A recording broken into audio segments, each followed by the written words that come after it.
Galera, Sísifo foi um personagem da mitologia grega que, por irritar os deuses, por exemplo, ele dedurou Zeus, foi condenado a um destino terrível.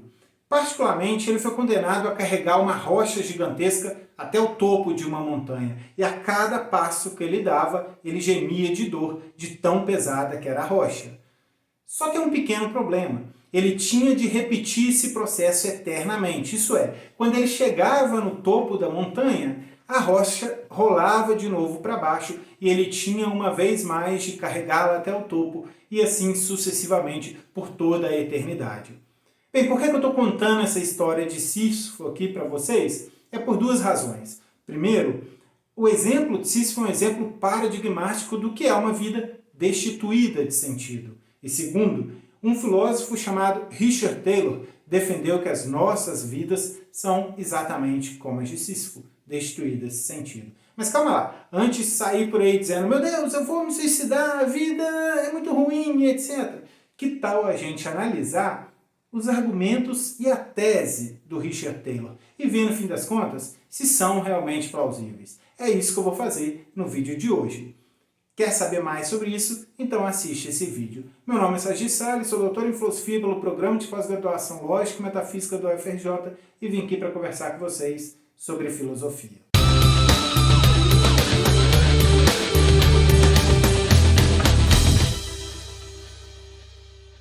Bem, a primeira coisa que a gente tem que saber é o que, afinal de contas, torna a vida de Sísifo sem sentido. Se a gente não souber isso, a gente vai ficar com dificuldade de avaliar depois em que sentido a nossa vida é similar à dele.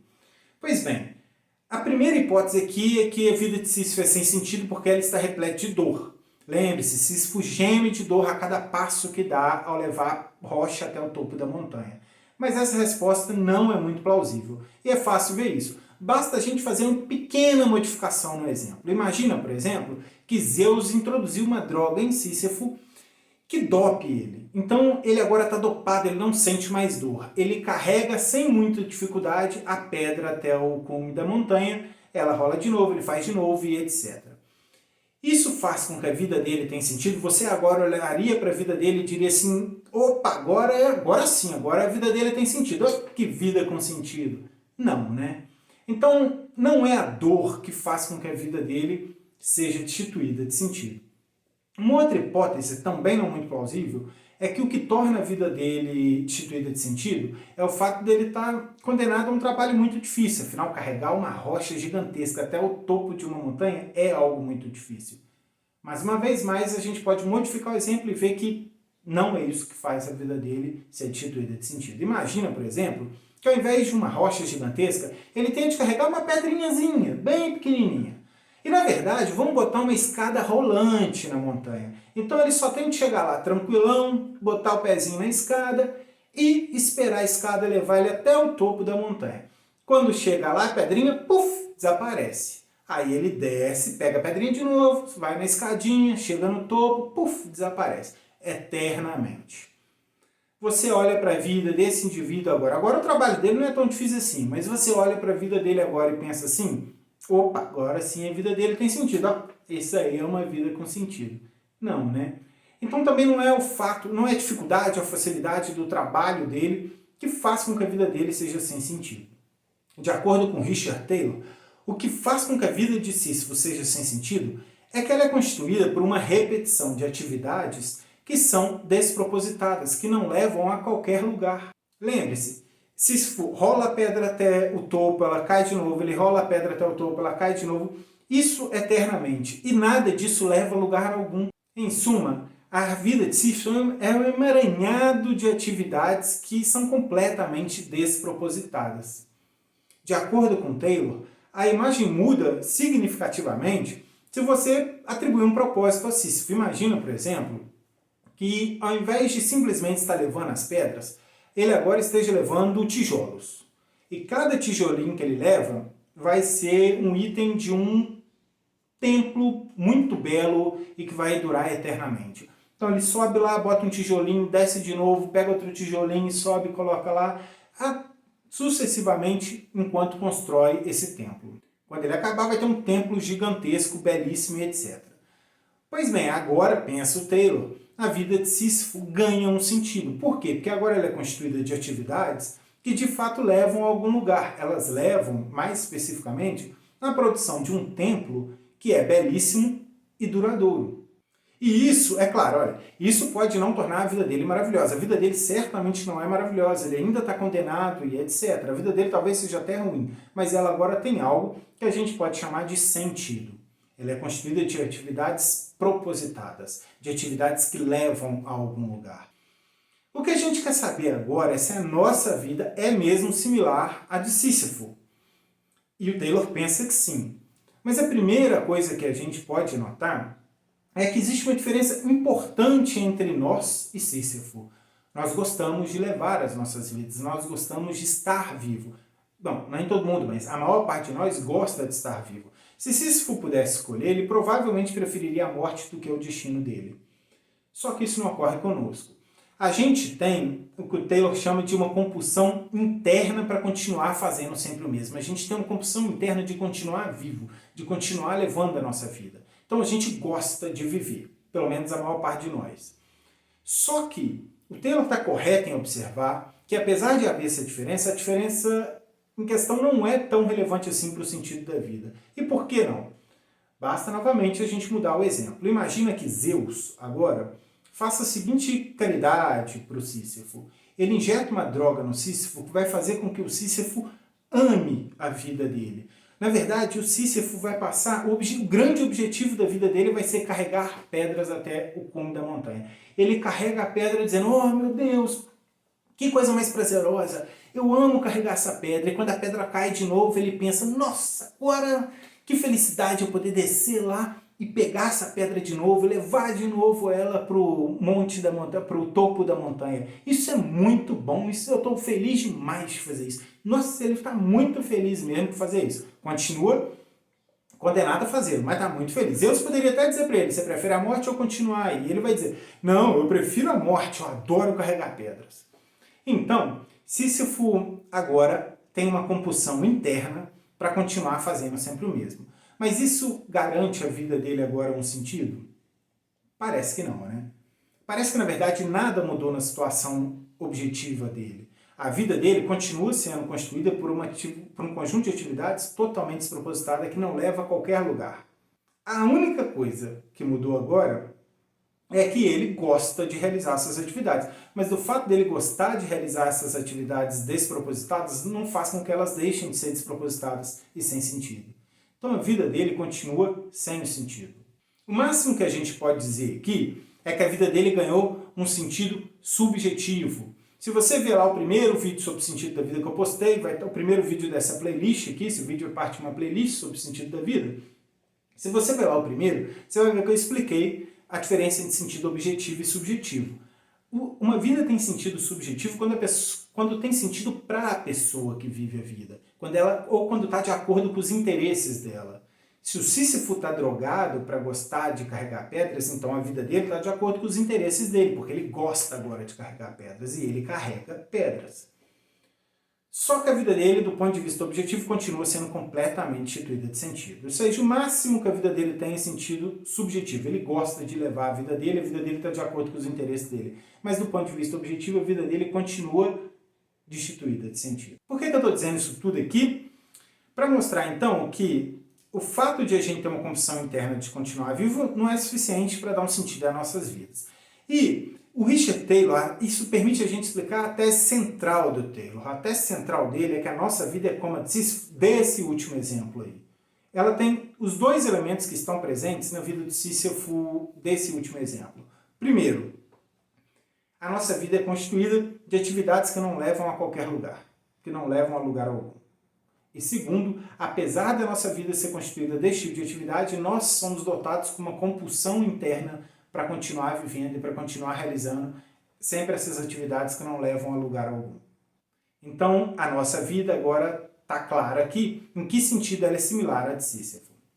Mas ela é mesmo similar à de Sísifo? Vamos ver um trecho no qual o Taylor apresenta a tese dele, pode ser ilustrativo. Labutamos para alcançar objetivos, a maior parte deles de importância transitória. Na realidade, todos. E, mal alcançamos um, lançamo-nos ao seguinte, como se nunca tivesse existido, sendo o seguinte essencialmente mais do mesmo. Olhe-se uma rua movimentada num dia qualquer e observe-se a multidão a andar de cá para lá. Para onde? O escritório ou loja, onde as mesmas coisas serão feitas hoje como foram ontem, e são agora feitas para que possam repetir amanhã. Não dá para negar que esse é até um trecho bonito. E ele deixa claro aí a ideia do Sísifo. A ideia do Taylor. Bom, o Taylor vê a nossa vida como uma repetição sem fim, né? Na verdade uma repetição com fim, porque a gente morre, mas como uma gigantesca repetição de atividades que são no fim despropositadas. E a primeira coisa que a gente pode perguntar aqui é se ele está certo nisso. Bom, a gente pode objetar o seguinte, tá certo. Algumas pessoas podem até levar uma vida despropositada. Por exemplo, talvez a vida de alguém seja acordar de manhã, escovar o dente, ir para um trabalho que odeia, passar lá o dia inteiro no trabalho que odeia, voltar para casa, pegar o celular, responder os contatinhos, depois de responder, ir jantar, assistir Netflix e dormir, acordar, escovar dente, trabalhar, responder contatinhos, assistir Netflix, dormir, etc.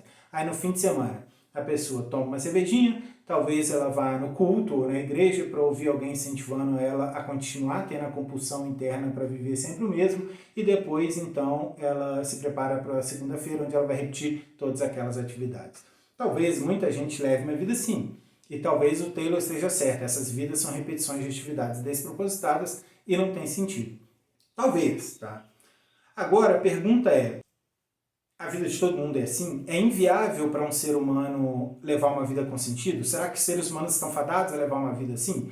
Quando eu falei aqui no meu primeiro vídeo do problema de sentido da vida, eu expliquei que o problema de sentido da vida não é se a vida em abstrato tem sentido. O problema de sentido da vida é se é viável a um ser humano levar uma vida com sentido. Na concepção de Taylor, parece ser. Várias pessoas podem ter uma vida constituída de atividades que são de fato propositadas, que levam a algum lugar. Por exemplo, minha vida nos últimos anos tem sido constituída de atividades que levam a algum lugar. Meu primeiro grande objetivo era, então, obter um conhecimento básico da filosofia, fazendo uma graduação em filosofia, depois obter um conhecimento mais especializado sobre filosofia, principalmente sobre filosofia da linguagem, que foi o que eu fiz no meu mestrado e doutorado, depois publicar um livro sobre nomes próprios, teoria de referência, depois publicar um livro sobre vagueza, e agora meu objetivo é escrever e publicar um livro no futuro sobre o sentido da vida. Bom, essa é uma vida orientada com atividades que têm propósito, elas são propositadas. Então, e muitas outras pessoas levam vida assim. Você pode dedicar a sua vida, talvez, à caridade, você pode dedicar a sua vida a construir belas obras de arte, ou a construir prédios, ou enfim. E esses são todas atividades que têm um propósito, que são propositadas.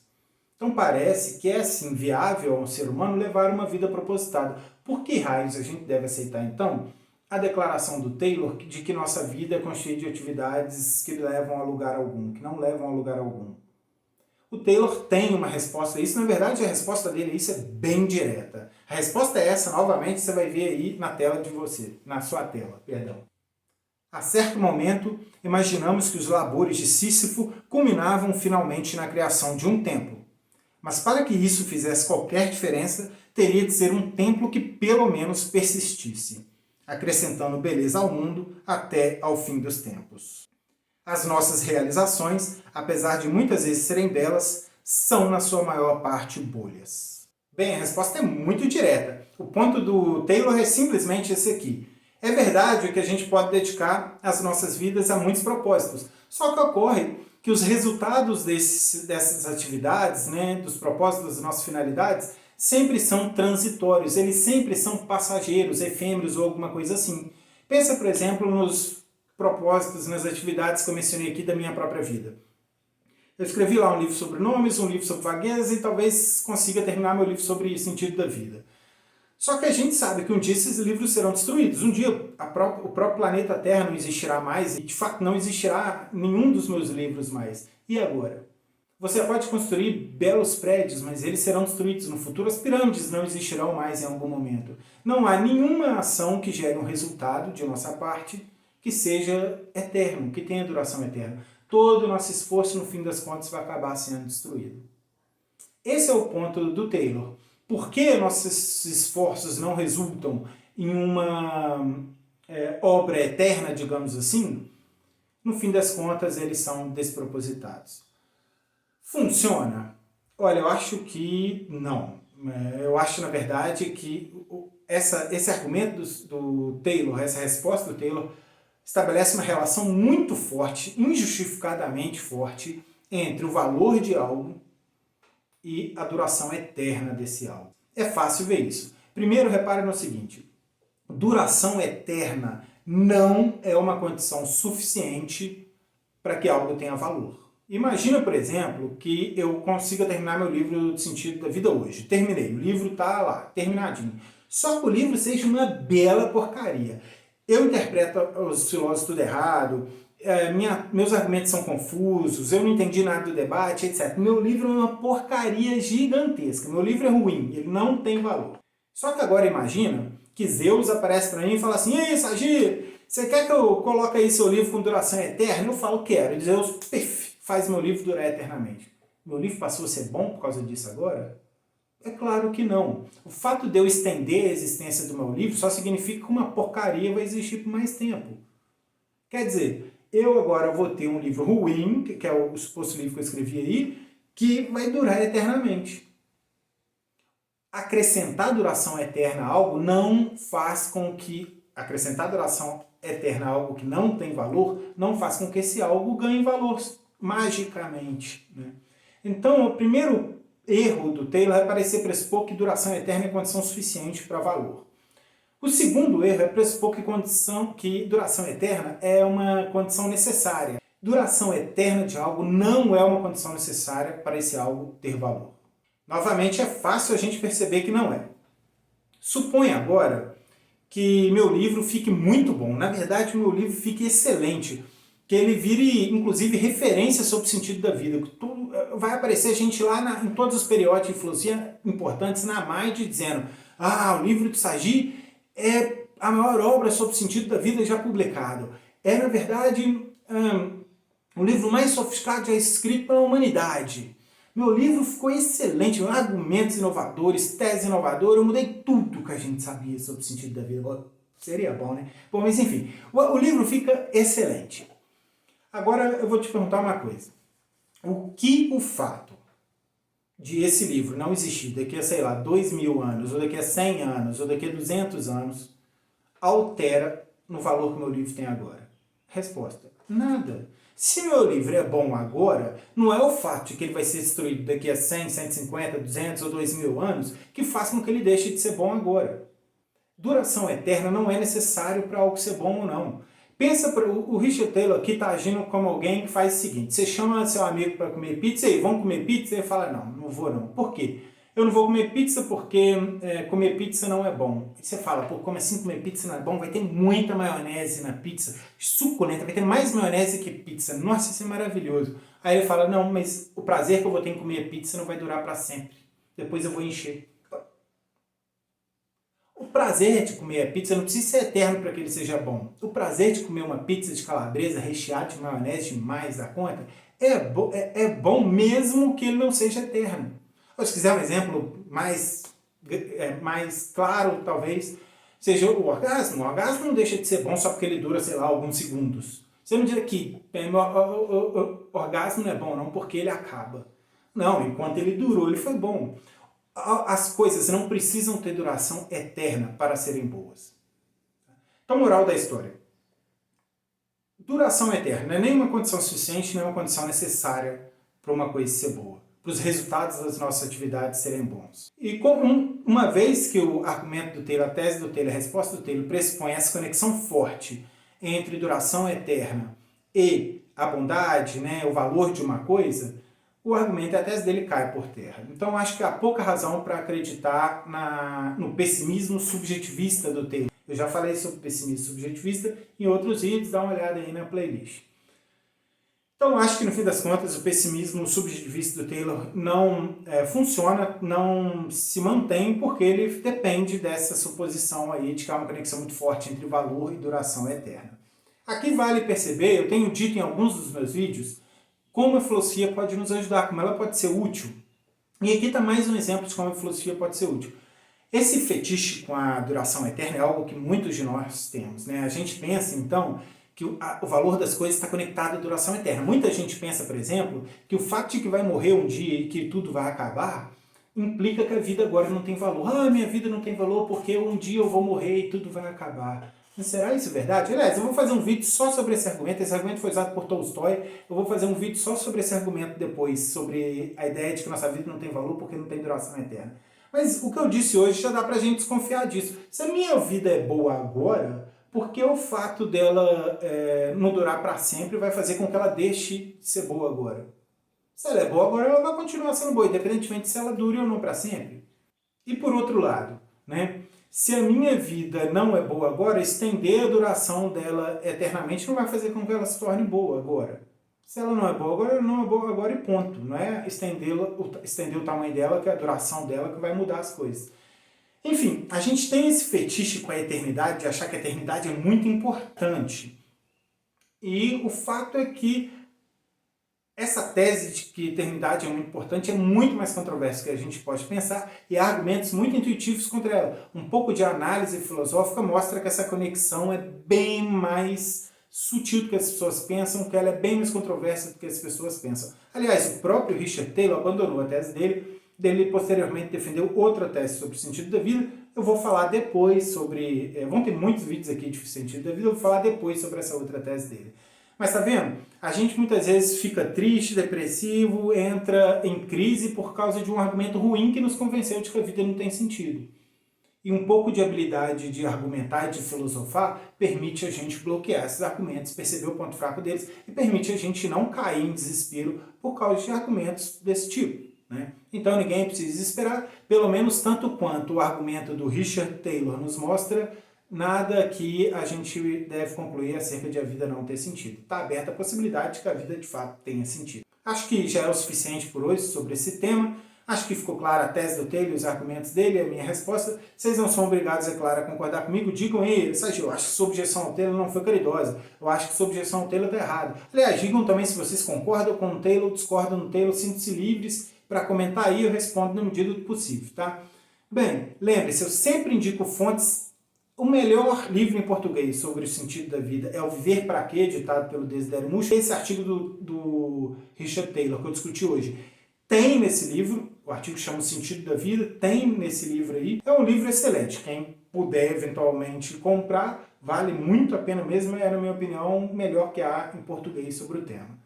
Enfim, se você gostou desse vídeo aí, deixe o joinha, você agora sabe mais uma objeção aos pessimistas subjetivistas, pode agradecer deixando um joinha aí e ajudando a gente a difundir o canal, não é mesmo? Bem, deixa o joinha, se inscreve no canal, ativa o sininho para receber as notificações, não perder, por exemplo, os próximos vídeos sobre o sentido da vida e lembre-se que vem muito mais filosofia por aí.